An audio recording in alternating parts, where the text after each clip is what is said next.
आज क्या था हाम्रो माई नगरपालिका हुँदै देउमाई नगरपालिका छुट्छौँ है हामी बुझ्यो नि भाइ सिमाना छुए सिमाना देउमाई गयो नि त्यहाँ पुगेर हामी फर्किन्छौँ। अब विशेष काम त्यो के हो भने यो एउटा पुलको सर्वे हो। तपाईँलाई थोरै पुल सर्वे कस्तो हुन्छ देखाउँछु। बाटो राम्रो छ पिलिली। अब हामी नजिक आउँछौँ हात्ती प्रवेश क्षेत्र पनि नजिक आउँदैछौँ। हात्तीको क्रसिङ हुने एरिया यही हो। थाहा छ नि तिमीहरूलाई होइन हात्ती क्रसिङ हुने ठाउँ एकदम हात्ती एरिया यो हो। भाइ के छ भन्नु बोली सकिन्छ। भात आउँछ भात पाइन्छ आज बोली सक्नु छैन भात पाइन्छ त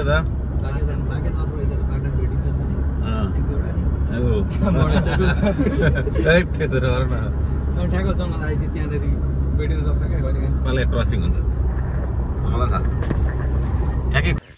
हामी त्यही दही झोडा आइपुगेछौँ। जङ्गल हेर्न सक्नुहुन्छ तल भोकले फाँक भइएको छ। बाटो स्पेसल छ है।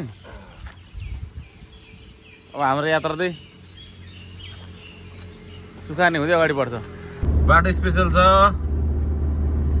पछाडि साथीहरू एकदम इन्जिनियर साथीहरू भर्खर नयाँ इन्जिनियर हुन लाग्नु भाइहरू हुनुहुन्छ। अभिषेक भट्टरायन भाइ अब नयाँ इन्जिनियर के अरे फ्रेस ब्लड भन्छ यसलाई। तिम्रो चाहिँ फ्रेस ब्लड आउँदैछ मार्केटमा। बाटो यस्तो छ। आफ्नै गाउँ जाँदैछु आफ्नै ठाउँ बनाउँदैछु।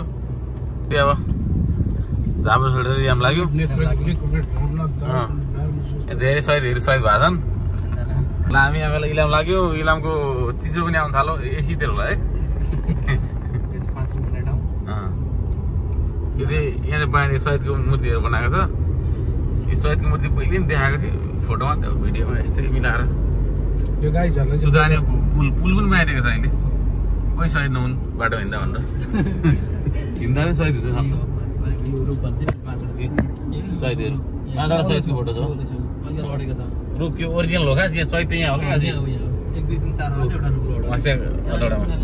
रुखमा बाँधेको थियो होइन। रुखमा बाँधेर कहाँ लाँदा यहाँ पक्रेर बजाएको होइन। इलाम जेल चाल्नु गर्दाखेरि शहीदहरूलाई अब धेरै टाढा के लानु बाँधेर बजाइदिनु उडाइदिएको हो। पहिला झापाबाट इलाम जाने मुख्य बाटो यही छ।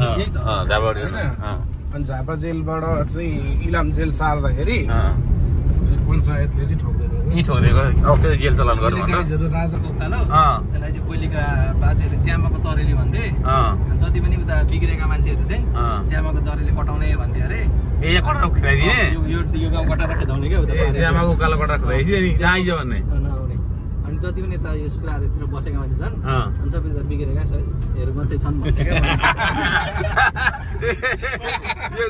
बिग्रेका मान्छे मार्छ बुढोले यार। यो कटर जाने चाहिँ बिग्रेका मान्छेहरू चढेका हेर्छ। अनि भाइ यो ठाउँको नाम चाहिँ कसरी चेन्ज भयो? दानाबारीबाट शुक्रबारी चाहिँ कसरी? होइन यो ठाउँलाई त पहिला दानाबारी भन्छ। दानाबारी नै हो। शुक्रबारी त चोकको ठाउँमा चाहिँ शुक्रबारी हो क्या। दानाबारी चाहिँ गाविसा हो। पहिलेको गाविसा दानाबारी हो। तमाको गाविसा चोकको नाम चाहिँ दानाबारी त हरायो अहिले। कहाँ छ दाना? दानाबारी नै हरायो के। दानाबारी कि त दानाबाट गलत अर्थ लाग्छ। भालुबाङ त छ। अब दानाबारी किन हटाउनु अर्थले गाविसा थियो पहिलेको। हामी माई नगरपालिकाभित्र गेट छौँ। गेटमा नामसम्म लेखेको छैन। अब लेख्न मिलेन अरे यहाँ। त्यो गेट ऐतिहासिक के हो यो एकदम यो हाम्रो केही शहीदहरूको त केही देखिएन। यो चाहिँ माई नगरपालिकाको गेट ल्याम लेख्न बाँकी सक्यौँ हामी। शुक्रबार दानाबारी एरिया आइसक्यौँ हामी। अब हामी पशुपक्षी निगरानी केन्द्रभित्र छिर्दैछौँ। के छ पशुपक्षी त छैन यहाँ। बोगाहरू हुन्छन्। बोगाएर अलिक पशुमा गर्न मिल्छ कि मिल्दैन? पाइयो। भोकल हामी फाँक भन्छौँ। हामी लासाङबाट लाइपुग्यो। ओहो लासाङ केटा के छ भात खानु पाउँदाखेरि के प्रतिका छ? भाषा चल्छ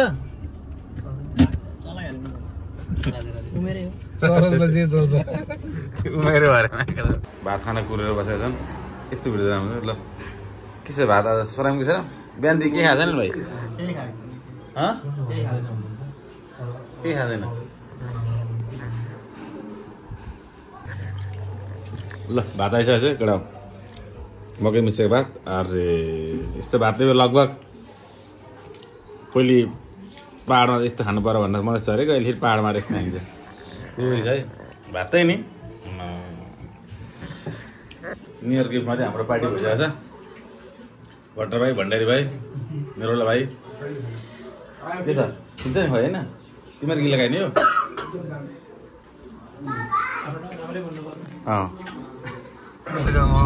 बालिका पनि आइसक्यो हो चिया बागानै बेकार हुँदै हामी जस राम्रो दृश्यमा आएछौँ यहाँबाट पिच सक्यो पिच भन्ने कुरा सम्झिने पानी सम्झिने अब हामी काममा मात्रै हो हरियाली चियाको मुना टिप्ने बेला भएको छ अहिले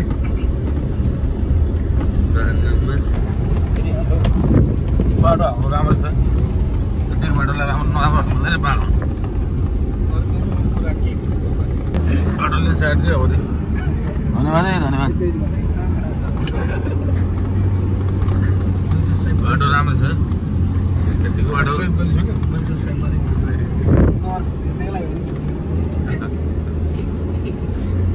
बाटो पछाडिपट्टि हाम्रो गाडी बाटो हेर्नुहोस् कति नम्बरबाट आउँदा यो माइनीको माइक एक माइक हामी साथीहरू पुग्दैन राम्रो छैन बाटो महानगरपालिका वार्ड नम्बर 1 ग्राभल बाटोमा छु बढी फल्दो छ गर्मी ठाउँमा के हो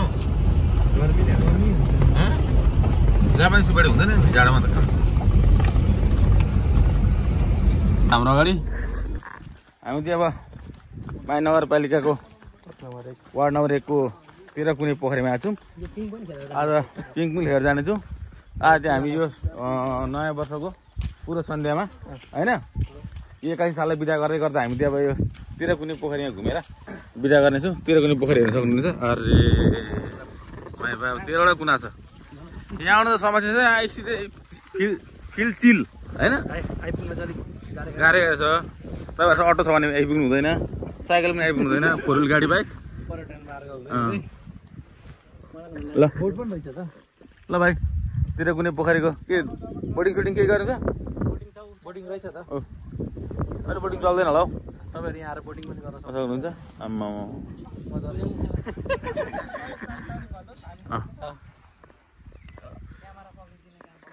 ए हुन्छ मेरो नाम चाहिँ पदम राई यो घर चाहिँ यही तेह्र कुनै नजिकै हो तेह्र कुनैमा कहिले मेला लाग्छ अरे मेला त फागुन 1, 2, 3 यसपालि लागेको थियो सालि नै अब लाग्छ यो चौथो लागिसक्यो यो मेला लाने ठाउँ है हजुर सर्लक्क ज्योति मगर लडेको ठाउँ चाहिँ यही हो यही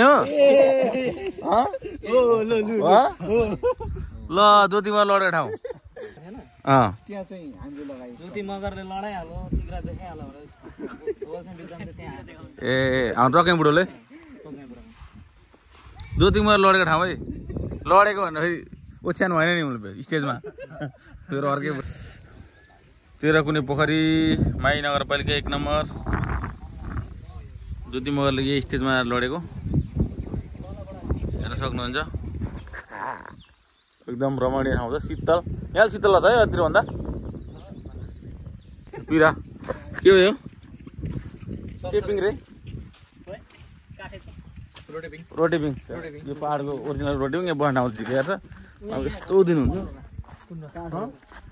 हुँदैन बन्ड आऊ यो रोटी पिङ लु हलाउ त जलायो टाउका लु रोटी पिङ यस्तो छ रेलको बाटो कुद्दैछ रे देखियो गाडी राखेर हिँड्नु भयो बाटोले अप्ठ्यारो छ त्यस्तो छ है पुरै ढुङ्गा मुढा हिँड्नु नसक्ने छ फाइनली खोलामा आइपुग्यो हामी चाहिँ माई खोला हामी आउनु खोजेको डेस्टिनेसन हो नयाँ वर्षको पूर्व सन्ध्यामा यो बाटो यस्तो छ माई खोलामा आइसकेको छु हेर्न सक्नुहुन्छ माई खोला आज 2081 को अन्तिम दिन केटाहरूले मेसिन सेट गर्न सकेनन् यो भनेको 4 चोटि भइसक्यो यस्तै छ 21 सालको अन्तिम दिन सर्वे पनि यस्तो छ खोया भइरहेको छ टिल्ट मिलाउन सकेर हाम्रो मेसिन त्यो अर्को आयुष भन्ने भाइ लगेको छ अब मेसिन नभएको गर्दा अन्तिम दिन यस्तो भयो ह्याप्पी न्यू इयर है ल नयाँ वर्ष राम्रो होस् सबैजनालाई